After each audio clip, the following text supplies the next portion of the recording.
Hi, and welcome to episode 1 of Adventures of the Mind. Today we're studying about the leadership of psychology. Humanistic psychology was pioneered in the early 1900s by Emin herself. What Xiaomi Chen was arguing in her article was the mindfulness-based cognitive therapy versus phenomenological humanistic psychology. It is fine to study and label the different approaches to psychology, but it all is still social and behavioral sciences.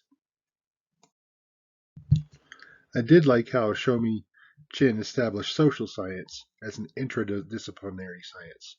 I always thought it as an interdisciplinary, but she's correct, it's interdisciplinary. And I was also amazed that even wealth may be measured by social and behavioral science. Multiculturalism is identified as the fourth force in psychology. Multiculturalism focuses on minority and majority interactions and the social results thereof.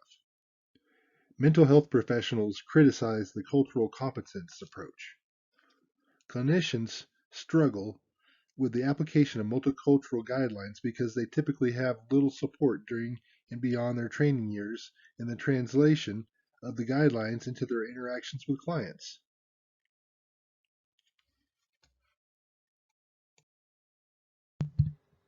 Therapists are not neutral, and therapists reveal to clients their psychoanalytical values and attitudes.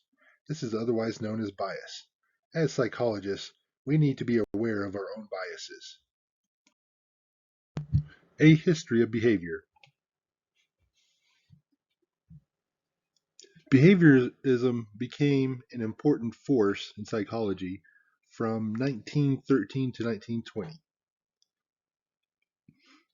According to the results of this study, since 1900 to 2008, behavior as a term has increased steadily to about 0.21%, then dipping steadily fast to 0.13%. The term mind has dropped from 0.35% to 0.2%, then increased to 0.3% in usage, which we're looking at a decimal of a percentile, which means these were not used very much in literature at all during these times.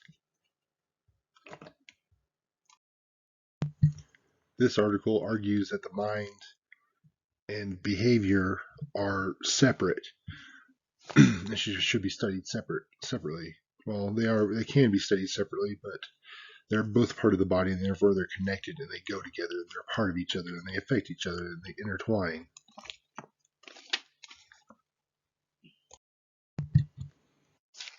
Points of Convergence by Winston. The problem was integrating existential and humanistic approaches. He was wondering, should we mix humanity and psychology? It would not be a bad thing if we brought something such as Christianity's morals into the science. Physics would be beneficial to the human sciences in certain circumstances, such as chemicals being measured for movement, moving from one neuron receptor to the other. Winston argues that there's a clear difference between existential and humanistic psychology. However, that may be author bias, and there actually could be a correlation between the two.